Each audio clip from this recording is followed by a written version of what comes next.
Exemple, un garçon nommé Jamel était tombé fou amoureux d'une fille qui habitait son quartier. Mais comme il ne pouvait pas l'approcher à cause des nombreux frères qui surveillaient farouchement sa virginité, la virginité chez nous c'est le capital, hein.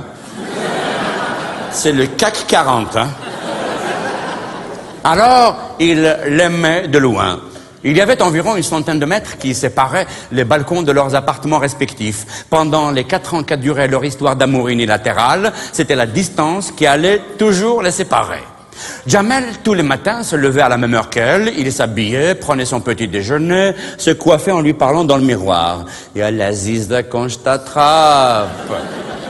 Puis il descendait l'attendre en bas de l'immeuble. Dès que la jeune fille sortait pour aller au lycée, Jamel la suivait discrètement, en maintenant les 100 mètres de distance, mine de rien, comme si de rien n'était. Salam alaikum, sahaho, labas, hamdullah, oui, ça va très bien. Oui, je vais chercher du boulot, là. Pendant 4 ans, la fille ne l'a jamais remarqué, tellement il était fort.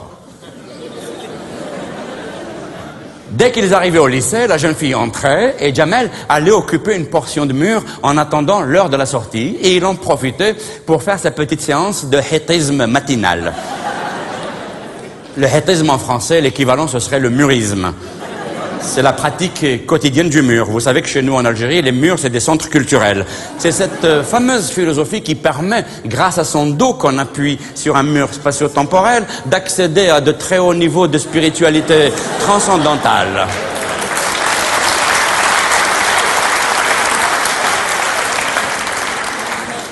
En pratiquant 8 à 12 heures par jour sérieusement, on peut accéder au hétisme zen. Jamel, à 15 ans, était déjà 4e dan. À midi, quand la jeune fille sortait pour aller déjeuner chez elle, Jamel la suivait. L'après-midi, quand elle repartait au lycée, il la suivait de nouveau, et ainsi de suite. Pendant les week-ends, quand elle allait faire ses courses ou tout simplement allait se promener en ville, Jamel la suivait partout où elle allait. Et si par hasard, durant ses promenades, elle entrait dans une pâtisserie, Jamel attendait qu'elle eût quitté la boutique, puis il se précipitait à l'intérieur et demandait au vendeur « Je voudrais la même chose que la demoiselle qui vient de sortir, s'il vous plaît. » Un baba au rhum? Oui. Avec des leguezouz? Oui. Et oui, parce que le baba au rhum chez vous, il est au rhum. Mais nous, les Algériens, comme on ne peut pas boire d'alcool, le baba au rhum, c'est avec de la limonette guezouz. C'est du baba au rhum halal. Il est aromatisé. C'est un peu comme le jus d'orange, hein. Vous savez que chez nous, pendant 30 ans, on a eu un régime unique, un parti unique, un président unique, une pensée unique, mais on avait également un jus de fruits unique. Sur le marché, il n'y avait que du jus d'orange.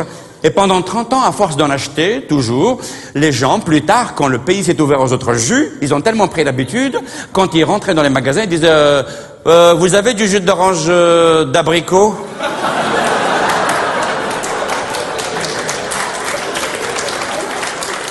Ah, désolé, nous n'avons que du jus d'orange.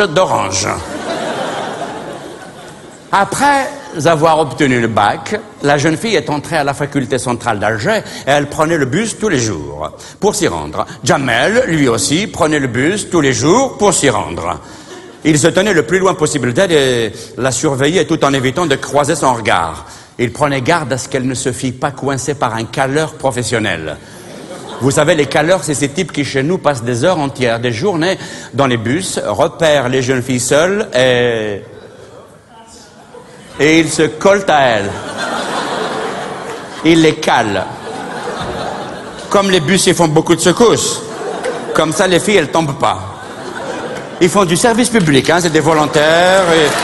Ah bah oui. C'est des bénévoles... C'est de l'emploi pour jeunes, hein. Comme les bus sont toujours bondés de monde, ces petits malins savent très bien que leurs victimes n'iraient jamais se plaindre d'être serrées de trop près. C'est une méthode d'approche de l'autre sexe qui est basée sur la pudeur, le non-dit, ainsi que sur le respect de l'opinion de l'autre, puisque de toute façon l'autre n'a pas la liberté d'avoir une opinion. Alors il arrive parfois, comme ça, tout d'un coup, que dans un bus, il n'y ait que des caleurs. Tout d'un coup, il y a 70 caleurs et aucun objet de calage. Alors le type, il arrive le matin très tôt, il est bien habillé, il est parfumé, il prend sa place, il vient faire ses 8 heures de calage, normal, et rien que des moustaches partout. Et il attend, il espère, il se dit, tiens, peut-être que dans le prochain arrêt, il y en va y en avoir une ou deux qui vont monter. Prochain arrêt, Walou, c'est un lot supplémentaire de caleurs qui monte. Et ça se serre là-dedans, ça se serre. Et le type, il espère, il attend, il espère, et tout d'un coup, hop, c'est lui qui se fait caler. C'est le caleur calé. Ce qui fait que le caleur qui est calé, automatiquement, lui-même cale le caleur qui est devant lui.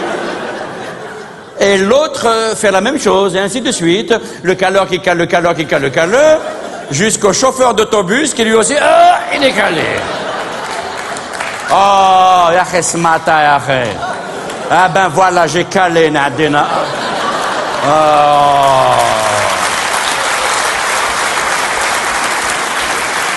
Alors, parfois, les caleurs calent des femmes voilées. Mais souvent, les femmes voilées ne sont pas des femmes.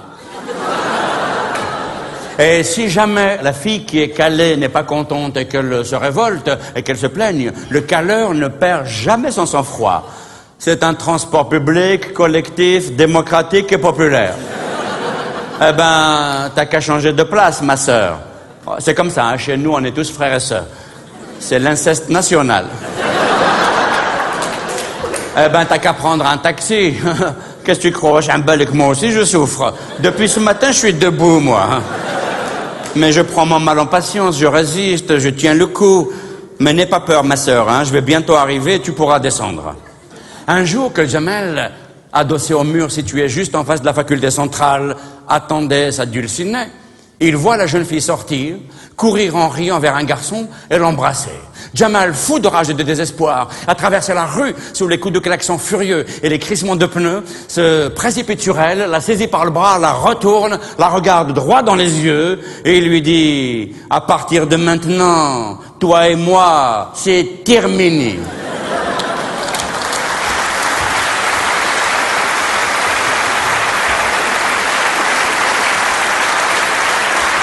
Un dimanche après-midi, je suis allé au Cinémonde voir La Guerre de Troie avec Steve Reeves. Les péplums faisaient fureur à l'époque. La valeur d'un film se mesurait aux dimensions des biceps du héros, dessinés sur l'affiche. Pour nous, un grand acteur était un acteur musclé.